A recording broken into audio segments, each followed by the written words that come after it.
Welcome to Our American Values.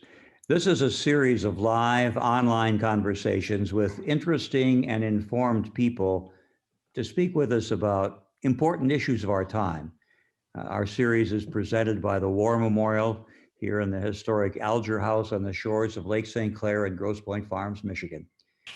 During the next hour, we're going to team with you to learn about the career and legacy of retired United States Senator Carl Levin and about his book, a new book from Wayne State University Press. Its title, which intrigues me, is Getting to the Heart of the Matter, My 36 Years in the Senate. Our guest tonight will be Jim Townsend, who is the director of the Levin Center at Wayne Law, about which we'll learn more. Senator Levin is both the chair and the distinguished legislator in residence at the center. Jim Townsend's a former member of the Michigan legislature, and he was named director of the Levin Center back in November of 2019.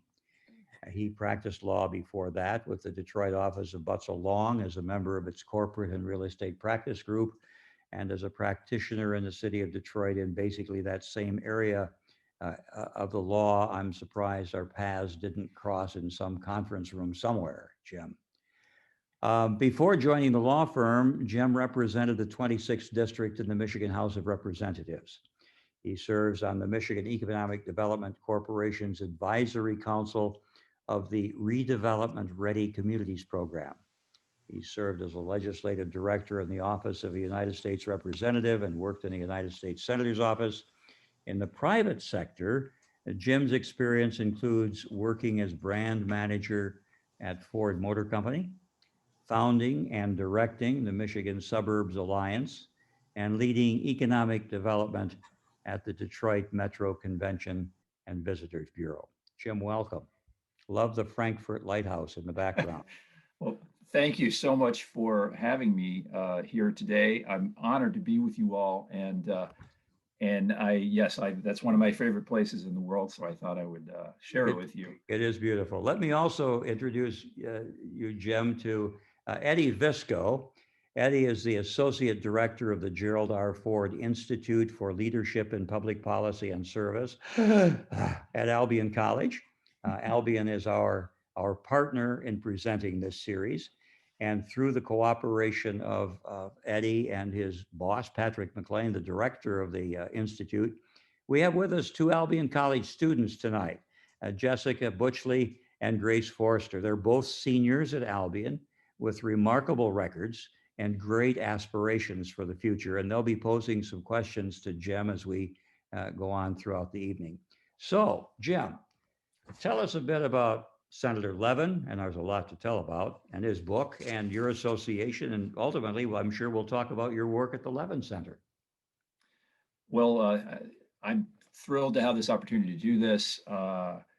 It is one of the great honors of my life to be affiliated working with Senator Levin and working with him on this great project, the Levin Center, which I'll tell you more about. But I'm going to start by talking about this wonderful book that has just come out from Wayne State University Press. It's Carl's, Senator Levin would want you to call him Carl, so I'm going to call him Carl because that's how we all know him. His new book is called Getting to the Heart of the Matter, My 36 Years in the Senate, and this is the book. It's available, at Amazon and anywhere else, and I encourage you to pick up a copy. The book is something that Carl worked on for 3 years, and he would work on it. He has an office at the law school, and I would see him many days of the week, holed up in his office working hard on this book. So I know how much of a labor of love it was for him, and it took him about 3 years to write it. One of the things to really know about Carl is to know about his wife, Barbara.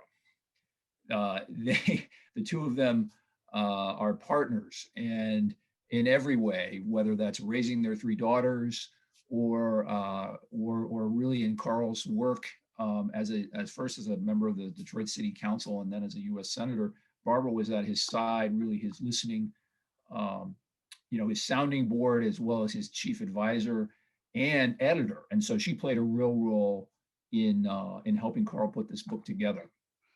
So Carl would be the first one to give credit where it's due, and he would say Barbara played a really important role in in helping him with this.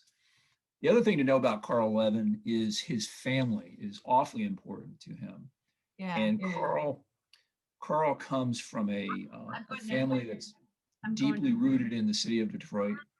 And his, he had members of his family, uncles who served in various capacities in public service in the city, including his uncle Theodore Levin, who was a federal judge, and other members of his family that were involved in either the practice of law or in public service in various ways. And so that was really ingrained in Carl and in Carl's brother, Sandy Levin, who many of you probably know was a member of Congress as well. He was a member of the House of Representatives.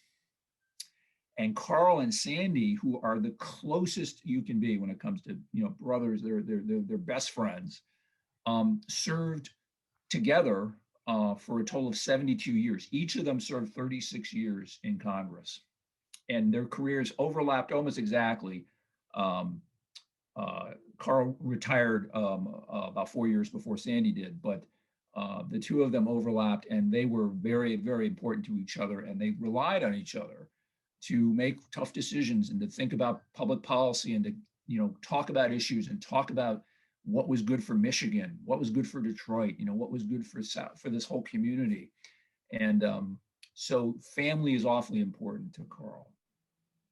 Another thing that really comes forward in this book is how important Detroit is to Carl. Carl has lived in Detroit his entire life. He and Barbara and their daughters lived here throughout his service in the U.S. Senate, and then his daughters eventually grew up and moved out of the house. But during that entire time, Carl and Barbara have lived in Detroit. They still live in Detroit, downtown now, and he is just tremendously committed to the city and knows that it has still a long way to go to recover, and become what it can be. But he feels awfully good about some of the things that have been happening in the city, but realizes there's still a lot more to be done. But that love really comes through, and it's really what inspired him to become a U.S. Senator.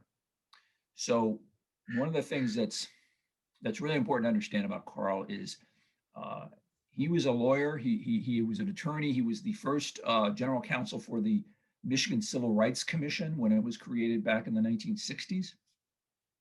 But Carl was, in the private sector, working and often representing people who didn't have anybody to represent them, or who were in need of representation and couldn't afford it. But after the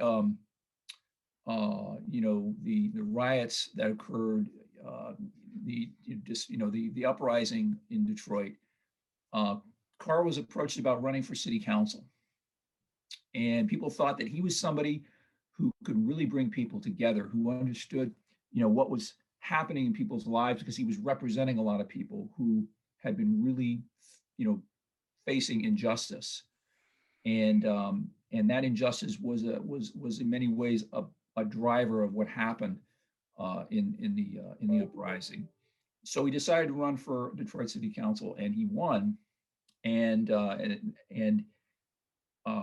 he served for 8 years. And in the second, he was reelected after his first 4-year term, and he was in 1974. He was reelected and became the president of the Detroit City Council. And he confronted a problem that is unfortunately still with us today in the city, and that is abandoned housing. So there was a tremendous amount of surplus housing, and at the time, this was a time when Detroit still had well over 1 million people, but it had lost a lot of population. And one of the things that had happened was that there was an attempt to really do something to help.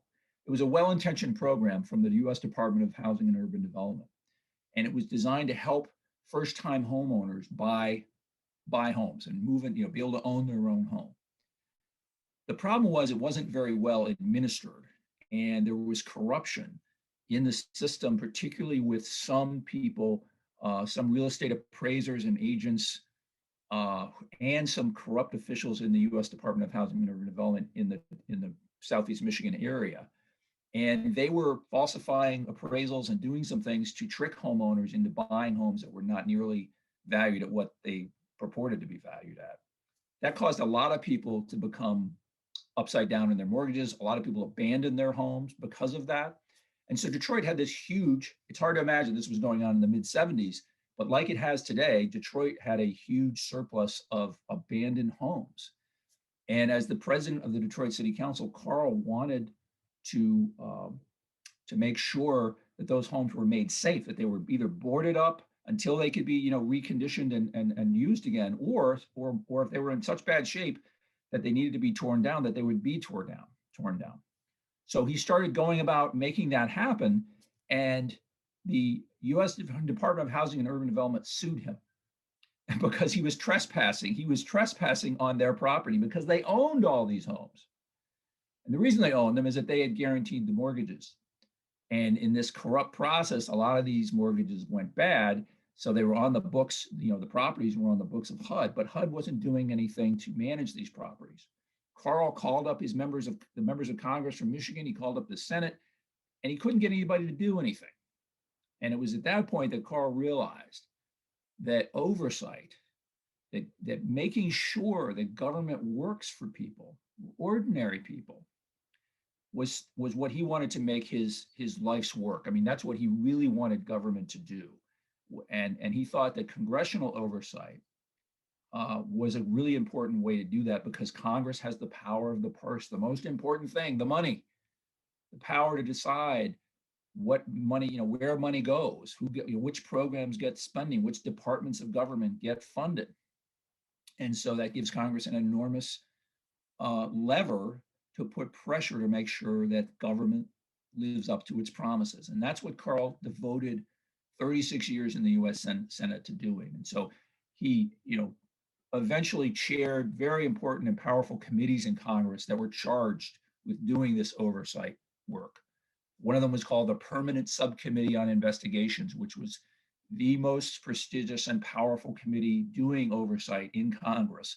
And Carl investigated all kinds of scandals, abuses by both public officials as well as private institutions like banks, financial institutions that were gouging people. The Great Recession that took place in 2008, 2009, Carl led the investigation into how that happened and why so many banks got into the business of investment banking and trading in very complex financial instruments. And in some cases, were on both sides of the deal, right? They would be selling these financial products to investors, but at the same time, they were betting against the very same thing that they were offering to people as a good investment. Carl confronted these leaders in hearings after doing, months and months of research with his staff, and he really got change to happen, and laws were changed to make it more difficult to do those sorts of things. So Carl's whole approach really boils down to a belief that, the government has a real duty to serve people and to keep its promises. And when Carl got to the Senate in the late 1970s, not everybody, of course, here with us today remembers the 1970s, but that was a time when a politician named Ronald Reagan was beginning to build support. And he eventually became president of the United States in 1980. He won the 1980 election, and he ran on a platform that was pretty radical at the time. And that platform was that the problems that were most important in people's lives, the things that were causing them the most frustration, were really rooted in the government, that it was the government that was at the root of many of your concerns. And if we could just get the government out of the way, then things would get better. Carl fundamentally disagreed with that point of view, but he understood where that point of view was coming from. He understood why a lot of people were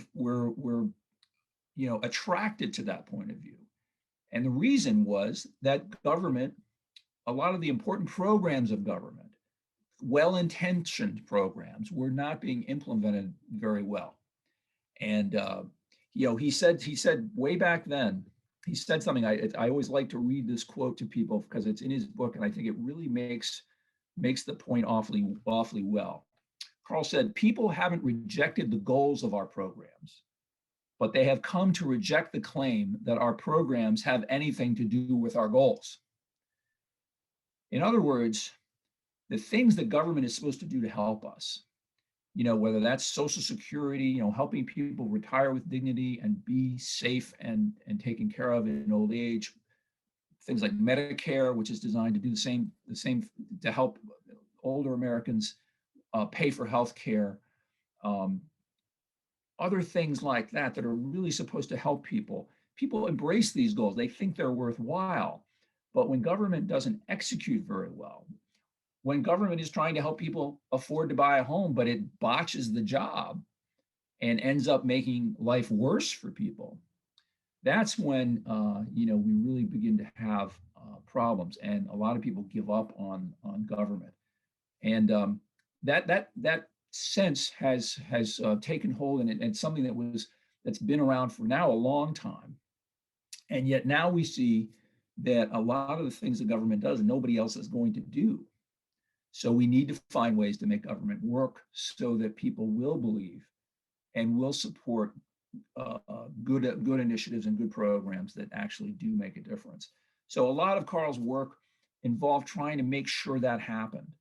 Carl did not keep his work confined to just, programs like, regulating banks or housing or the environment. He worked on all those things, but he also got very involved with national security. And Carl is somebody who's really humble. I mean, he recognizes when he doesn't know things, and when he doesn't have a background in something, and he tries to do something about it. And Carl had never had the opportunity to serve in the military, and yet when he went to the Senate, he realized he'd be making a lot of decisions, casting votes about military policy. And so he decided he wanted to become a member of the Armed Services Committee so that he could learn about what really made the military work and get into the details of, what should our posture be, what kind of force should we have, what kind of strategy should we have in order to keep ourselves and our allies safe, and in order to try to keep the peace. So he did that, and he served on the Armed Services Committee throughout his entire career, and he eventually became the chairman of the Armed Services Committee, probably the top expert in the United States Senate on military matters, even though when he started, he knew next to nothing. And that really gives you a window into Carl's approach to things, which is he believes in studying the issues and taking the time to really find out about something and dig into it and really understand the facts. And so that's a really, that really permeated a lot of the things that he did. He was somebody who, because of the work he was doing, particularly around the armed services, he would often have to travel around the world to visit foreign military installations and monitor how they were doing and talk to the troops and talk to the generals and the admirals and so on. And one time when he was running for re-election, because Carl, got elected 6 times to the U.S. Senate, he was being criticized by his opponent, who accused him of taking frivolous trips, or they call them junkets, where a member of Congress will get an all expense paid trip to go somewhere, and it turns out to be kind of a vacation. And this was one of his opponents, so it was someone in the Republican Party was saying this, and a Republican senator named John Warner, who was Carl's partner on the Armed Services Committee, and went with Carl all over the world to visit all these bases and everything, said that traveling with Carl Levin was about as far away from a vacation as you could ever imagine. And he told this story about one time they were in Paris. They're in France and they're in Paris, and they're driving down, and there's the Champs-Élysées, and John Warner nudges Carl and says, "Carl, there's the Champs-Élysées. Will you look up?" And he couldn't get Carl to look up because Carl's face was buried in a briefing book, and he was getting ready for some kind of meeting they were about to have. So I don't think the criticism about Carl being a frivolous junket taker ever got a lot of mileage in the politics of the day. Another thing that's really important to know about Carl is he has a great sense of humor, and it's often very self-deprecating. You know, Carl is sort of the first one to see, you know, the humor in his own situation. And one example of that is when he was running for re-election, I think the second for his first time being reelected, I believe.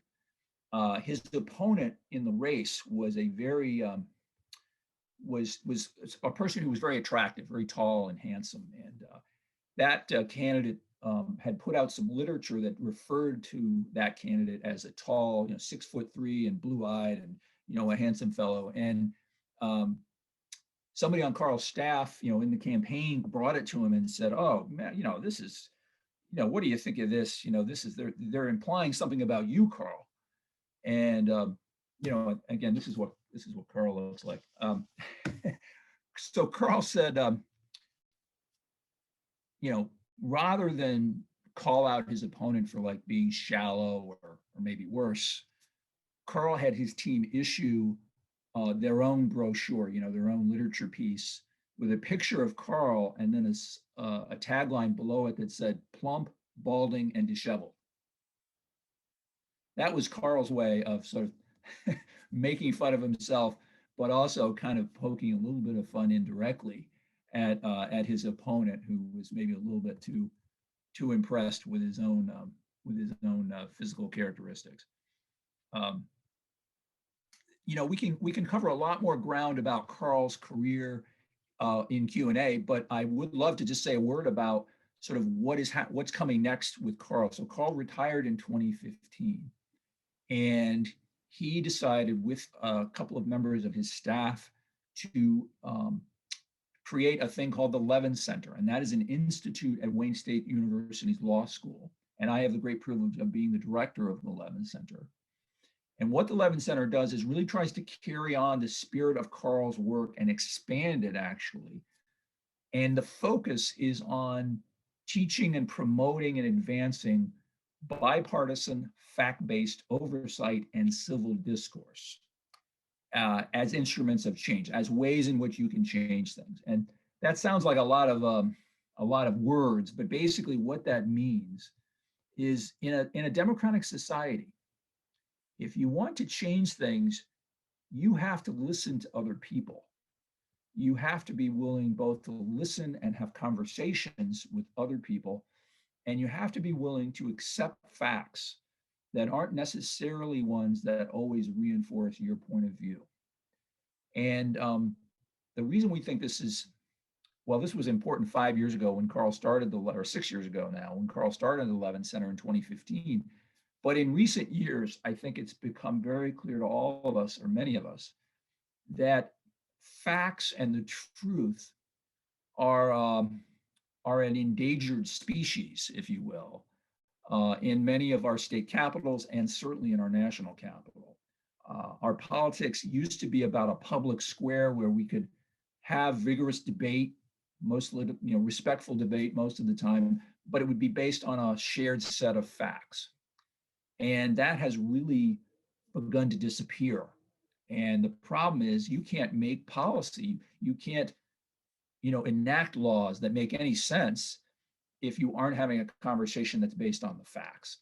And at the Levin Center, what we try to do is teach lawmakers, both in Washington and in legislatures around this country, in how to do oversight and how to gather facts, do factual inquiry, and arrive at a reasonable set of facts so you understand what is really going on and then what policies should be made in response. So we believe it's very important that lawmakers from both sides of the aisle, Republicans and Democrats or independents, work together, not to agree on every policy, but to agree at least that there's a set of facts that we can work with. And so we teach members how to do that. We teach staff how to do that, how to do investigations in an in-depth and fact-based manner, how to work with people that don't want to reveal information, how to work with The executive branch, when it doesn't want to necessarily reveal what's going on, or, it wants to kind of not be as cooperative as it should be.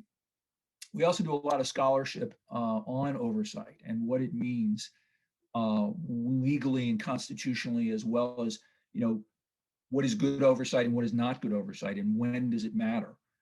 So we work with law professors and political scientists, and we do studies of our own about what can make good oversight, and what kinds of oversight are not being done that we really need.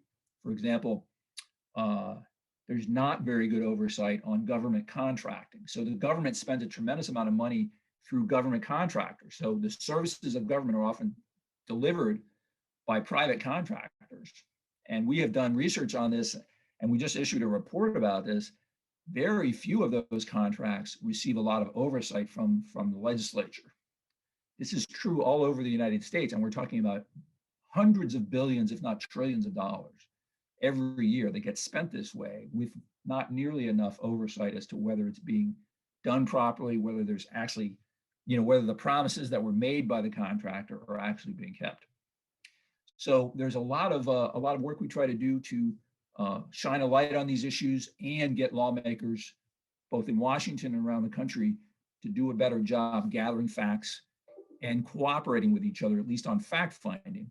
And the hope is that will lead them to be more inclined to compromise and make good decisions in the interest of all of us. I hope that's an overview. I tried to cover some ground about what Carl's book is all about. I can certainly answer a lot more questions, but maybe I should stop there and we can get into some Q&A. I'm sure we can, and thank you, Jim. We're talking with Jim Townsend, who's the director of the Levin Center at Wayne State University's Law School here in Detroit. Fascinating job, and thank you for condensing some of the essence of Senator Carl Levin, whose 36-year time in the United States Senate. He's the longest serving U.S. Senator ever. And as I understand it, when he retired, he was the fourth longest serving U.S. Senator, which says a lot, an awful lot. Let me ask this, because I'm kind of interested in the center. I've read a lot about Senator Levin. I know that the center has a faculty advisory committee, which leads me to ask whether in the process of educating people about fact-based decision-making and integrity and these other things, educating legislators, are students also involved in some of this learning process? Are there courses that are conducted in cooperation with the center?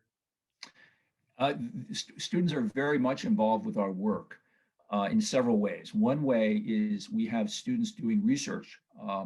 We usually employ at least one or two research assistants who are doing really good research. In fact, one of the reports that we came out with in November was researched, and a good chunk of it was written by a law student who was working for us. We also have our students involved in a really good civic education program we have, where we do an oversight hearing simulation for the youth and government program. So the YMCA puts on a thing called Michigan Youth and Government. And every year they do an actual model state legislature. And they usually do it at the Capitol in Lansing. And then when I was a member of the legislature, we used to have to clean out our desks so that the students could come and sit in our desks, sit in our seats and do a model legislature. We have provided them a hearing process. So where we give them a fake scandal or a fake problem, and we write up the roles for them, and then they actually do a hearing where they ask questions, and our students are involved with being their kind of counsel, if you will, their lawyers in that process. So we have 7 or 8 students involved with doing that. And then we also have students go to Washington, D.C. Every year. We have arranged between 4 and 6 summer internships, law clerkships for Wayne State law students who go and they work in these investigative committees.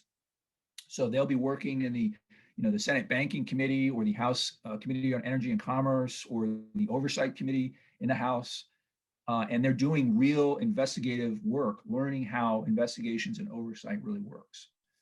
We also do have there's a legislation course that is taught that Carl has actually co-taught. And we're going to develop some additional courses as time moves on. That's fascinating. It's a great opportunity. We have with us, as you know, two students from Albion College. Albion partners with us in this series. So Jesse, wave your hand at people. Okay, there's Jesse, and then there's I want to call you Sarah. That's your mom.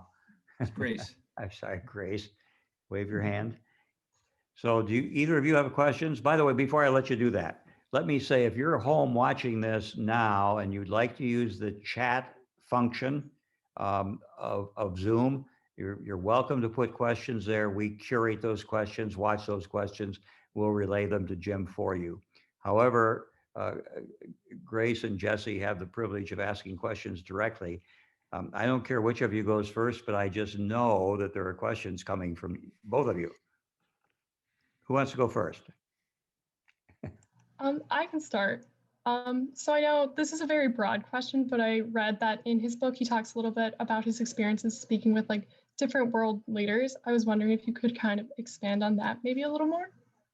Oh, certainly. Yes, yes. The book is full of examples where Carl, because he was chair of the Armed Services Committee, and so our military commitments overseas required him to really get to know a lot of the most important world leaders.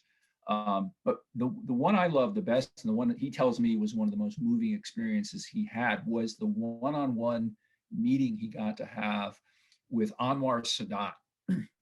Anwar Sadat was, as you probably know, Jessica, was the leader of Egypt in the 1970s, and it was Sadat who worked with Menachem Begin to reach an accommodation and to reach a peace treaty between Egypt and Israel.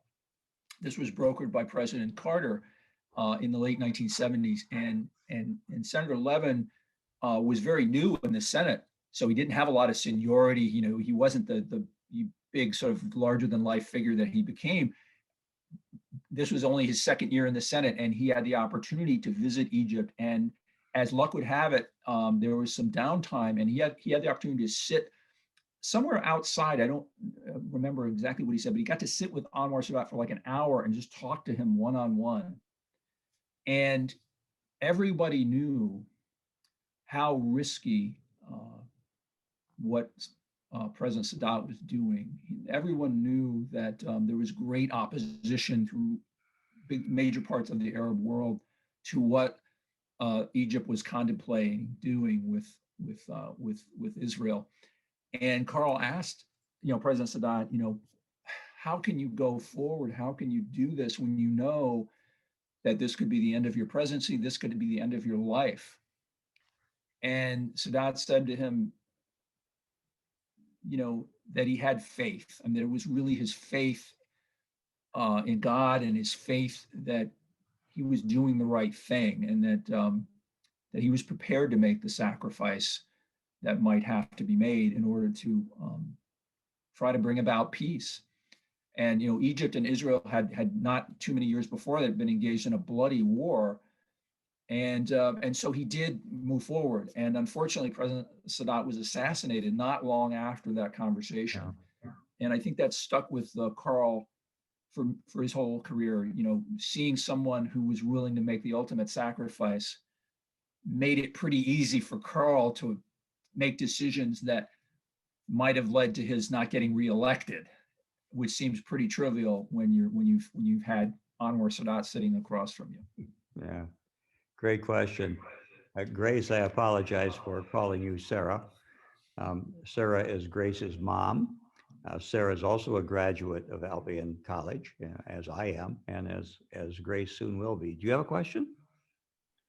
I do. I looked into policy that Carl passed during his time in the Senate, and there were two pieces of legislation that really stood out to me: the Asian Carp Prevention and Control Act of 2009 and the Great Lakes St. Lawrence River Basin Water Resources Compact of 2008. And I was wondering if you could talk a little bit about his contributions to protecting Michigan's ecosystem and Great Lakes. Well, that's an important part of Carl's career that I'm glad you brought up, because most people, when they think of Carl, they think about the Armed Services Committee, or they think about these hard-hitting investigations that he would lead into, waste, fraud, and abuse in the government, or abusive, practices by corporations, or tax evasion. Another big thing he looked into was the extent to which many corporations were hiding profits or exploiting the law so that they wouldn't have to pay taxes in the United States. But Carl is, as I mentioned, incredibly passionate about Michigan and about the Great Lakes. And so he made a real priority out of trying to push forward legislation throughout 36 years that would really do something to force the federal government to support the Great Lakes, to invest in research, invest in setting aside areas near the Great Lakes and land near the Great Lakes so that people could continue to enjoy the Great Lakes and not have it all be locked up in private development. So there's a great many. I'm not an expert on all of these, all of his initiatives, but I do know that he passed legislation to designate certain wilderness areas in Michigan, again, so that we could preserve the natural habitats that would otherwise be at risk if development, grew too much and crept into those areas. He passed legislation to create the North Country Trail, which is this amazing network of trails that, again, allows people to enjoy this natural beauty and the great experiences of being outdoors. Because Carl understood and understands to this day that if people have the opportunity to access the Great Lakes, to enjoy fishing on the Great Lakes and swimming in the Great Lakes, they'll be supportive of policies that will protect them. And without that, then we really run into, if people are alienated and don't understand what they have and how special Michigan is to have to be surrounded by the Great Lakes, then we won't be able to keep and preserve them. The last thing I'll say about that is he was really active in trying to secure federal funding for the river walk along the Detroit River. And he got an earmark for some special funding to get that jump started and has served on its board ever since. And that's just such a beautiful asset. And obviously people, in Grosse Pointe can well appreciate, the beauty of Lake St. Clair and the Detroit River. And it's so important for the city and for the whole region to take advantage of the asset it has in the Detroit River.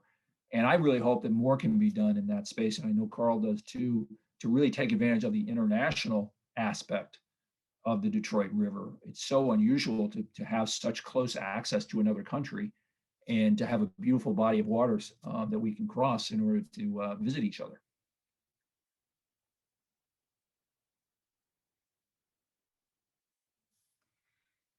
Ted, I think you need to unmute yourself.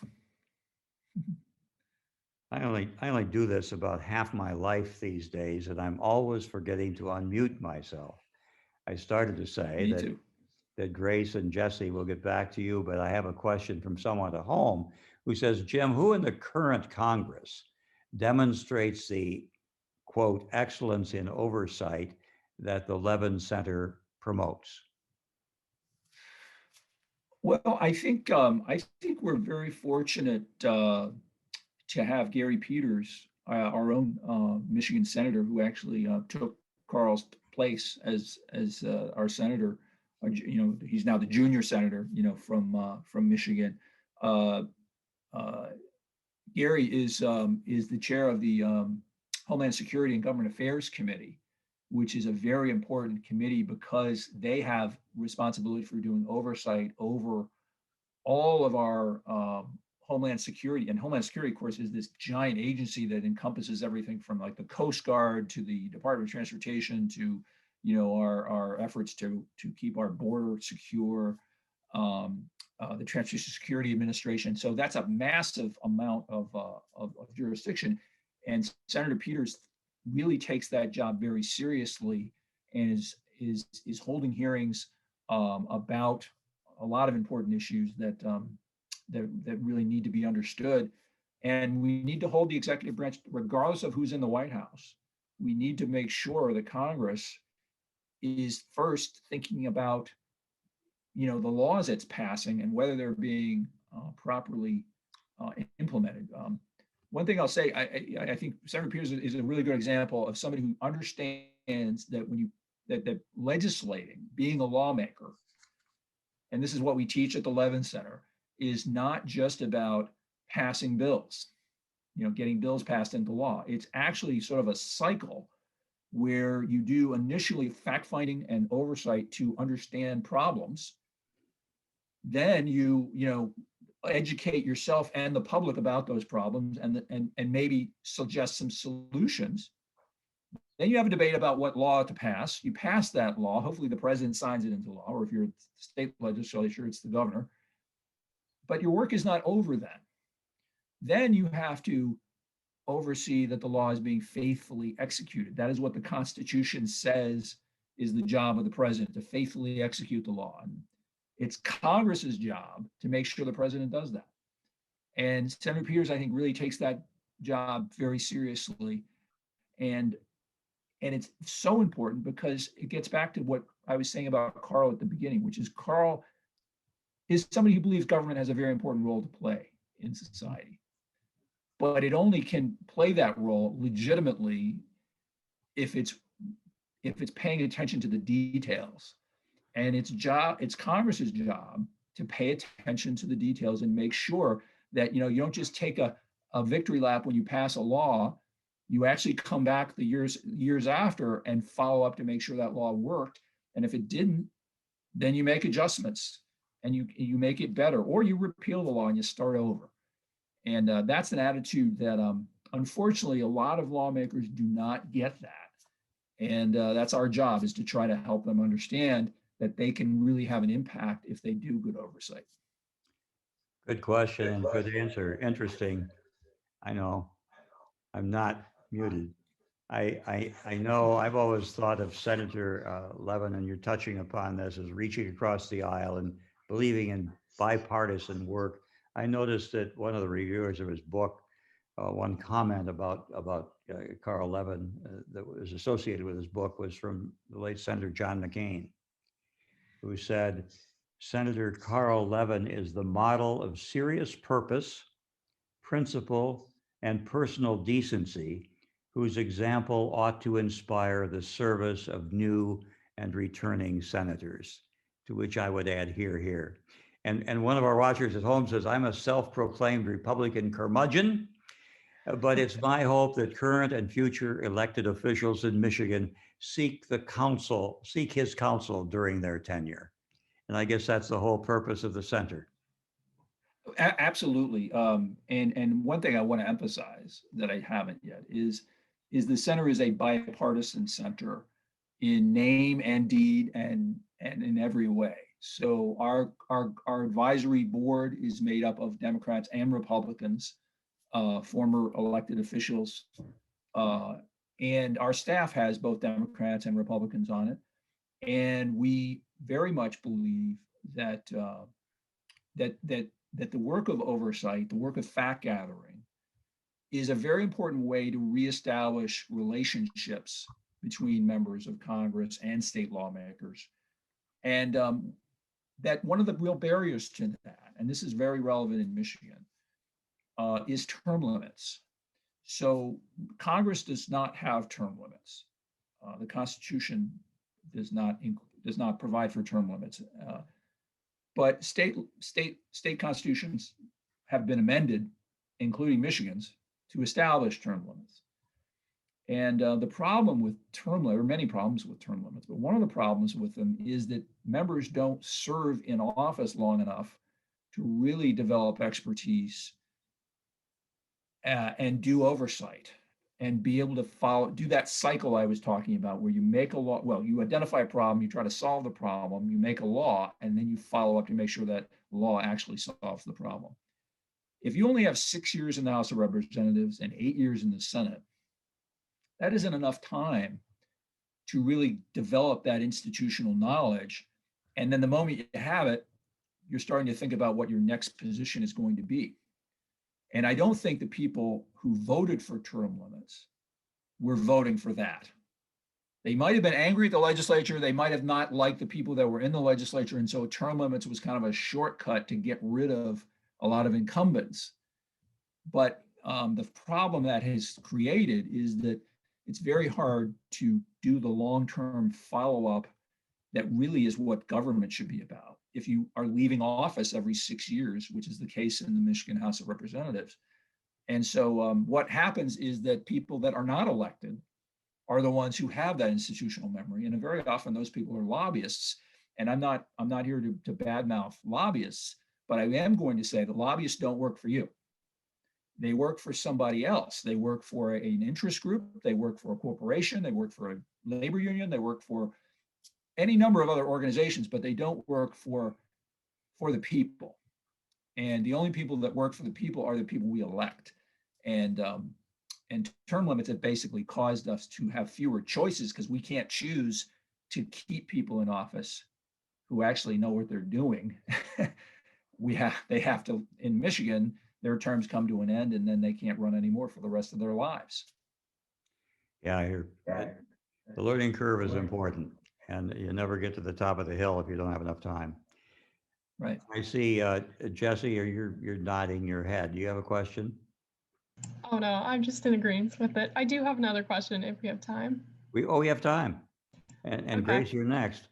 Yeah, so mine was, this is again pretty vague, but I was wondering if you could expand more on his experience with education. And I read that he helped to support the creation of the Department of Education. Yes, Carl has always been a huge believer that, it starts with his own personal love of learning and his belief that public education is sort of the great equalizer in America. Carl and his brother Sandy and their family had the benefit of great public schools in the city of Detroit that they could go to and learn what they needed to learn to then go on and be really productive citizens. And in the case of Carl and Sandy, obviously to be public leaders. So Carl from the very beginning has been a strong advocate for having the federal government be really involved in public education. So something to understand about the way education and public education is supported in our country is it's really a state and local activity primarily.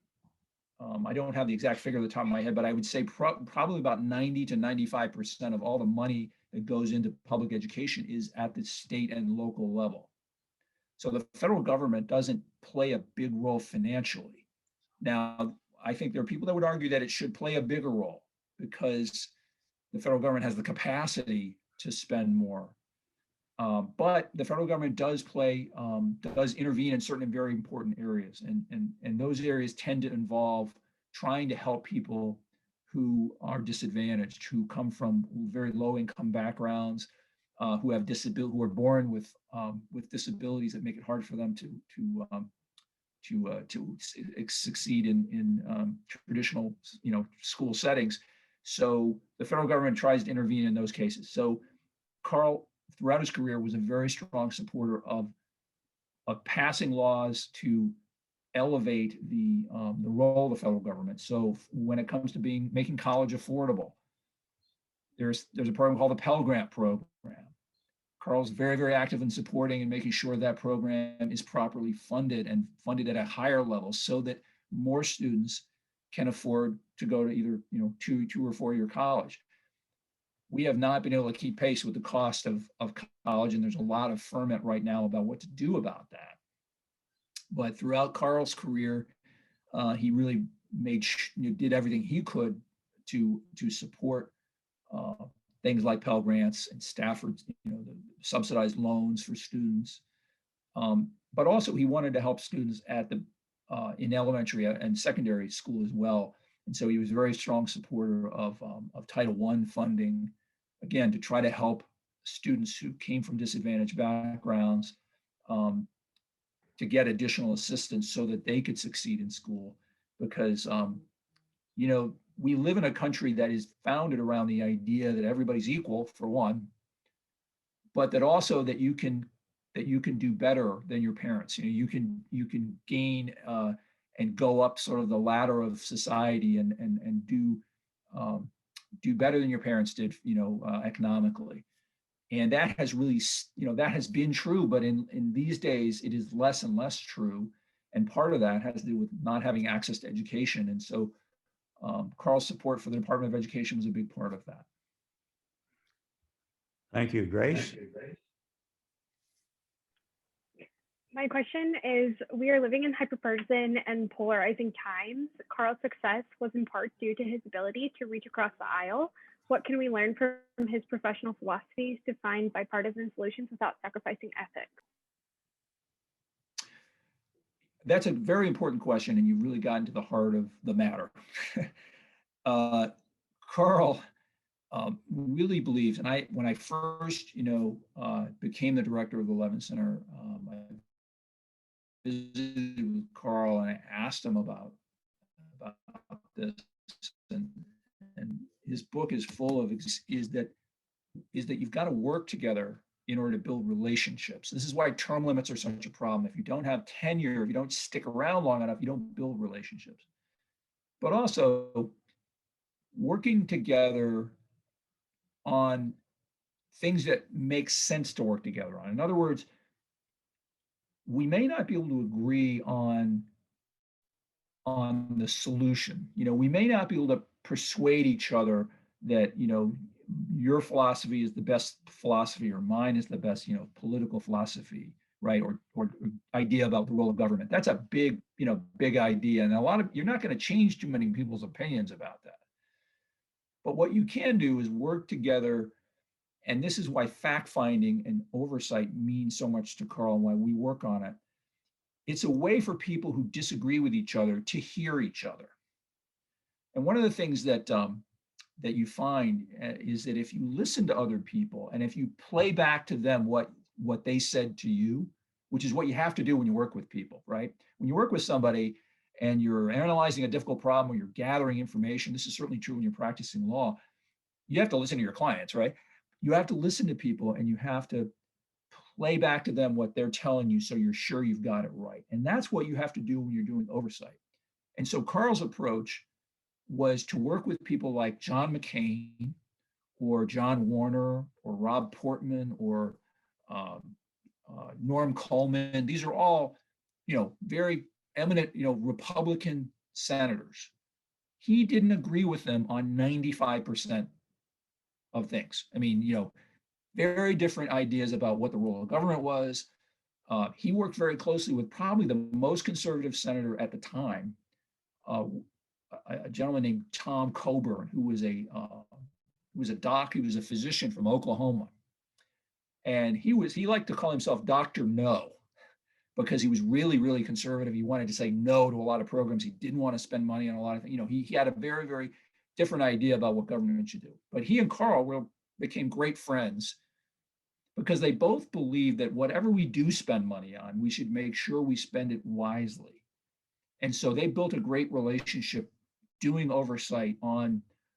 Senator Coburn had a real concern about corruption, not corruption, but malfeasance and bad outcomes in the federal disability, the disability program. He was concerned that in a lot of instances, people were qualifying for disability who really didn't qualify. Senator Levin made sure, when he was chairman of the committee that was supposed to investigate this, that Senator Coburn had every opportunity to carry out the investigations that he wanted to carry out.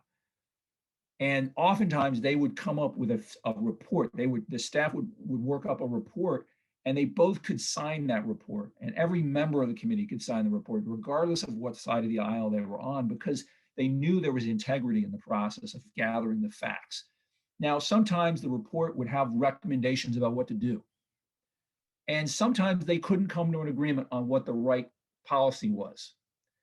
But that's not necessarily, you don't need to have agreement on that every time. Because ultimately politics is about disagreeing, right? It's about people with different points of view coming together to debate.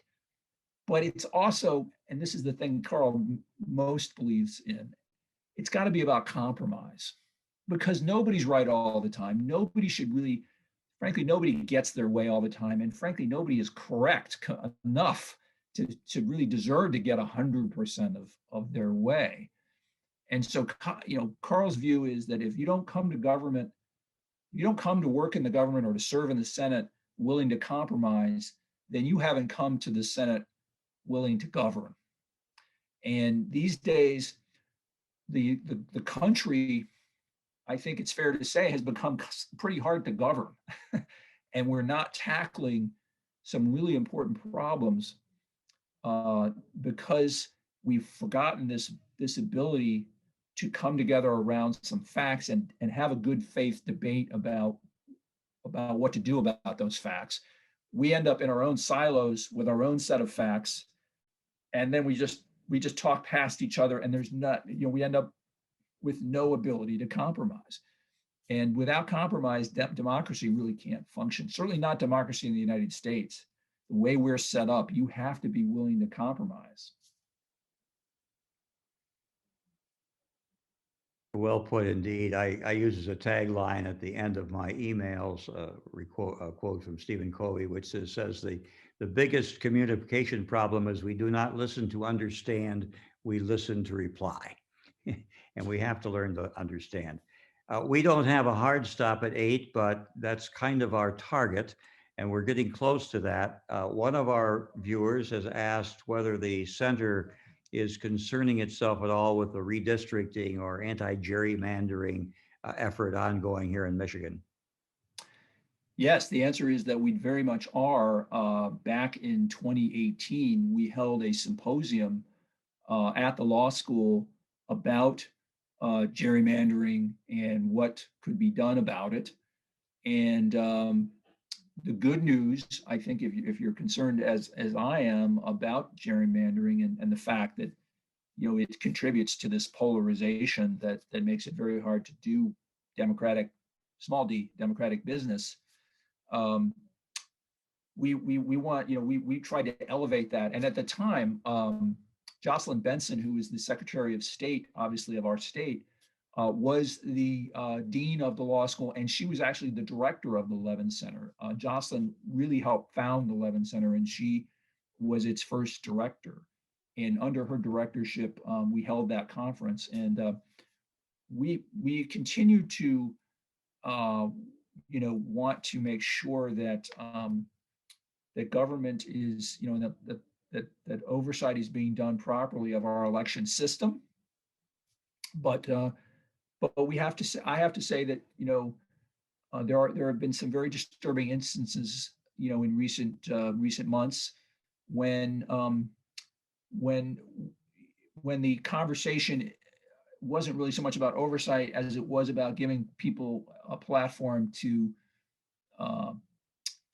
spread disinformation about the election, and that's a very disturbing situation. And we very much believe that everyone needs to stand up and object when that's being done, and that really part of what we're doing at the Levin Center is to do scholarly research on ways in which we can help the public track what their lawmakers are doing when it comes to oversight and fact finding, because I think what I'd like to see in the future is a situation where people could kind of look up an index and find out whether the person on the ballot who's serving and wants to be reelected has been engaging in good faith fact finding and is engaging the process of doing oversight, because that's how important it is to the overall democratic conversation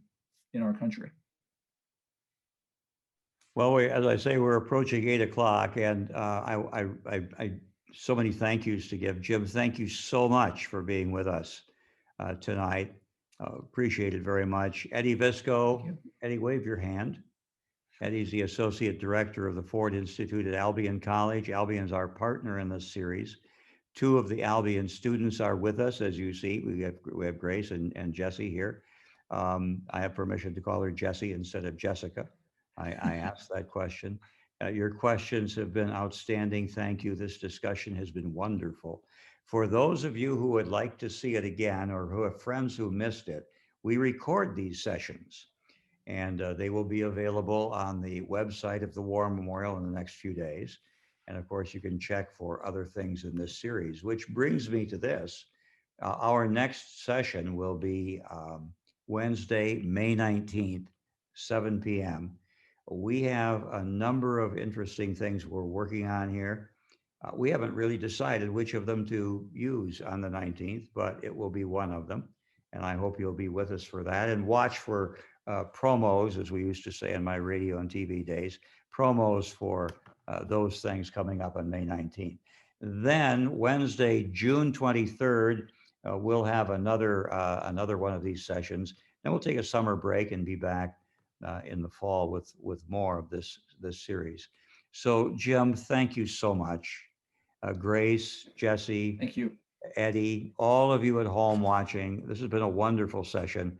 I haven't had a chance to do more than crack the cover of Senator Levin's book, but you mentioned Barbara Levin's participation. Barbara had a short law career too at the firm in which I was a partner. And we were all very proud when Barbara and Carl linked up, and it's been a great partnership all these years. So I will be reading the book. I may just give you a jingle, Jim, to see what else you can tell us about this. Thank you all so much. Thank you. Be well, everyone. Good night.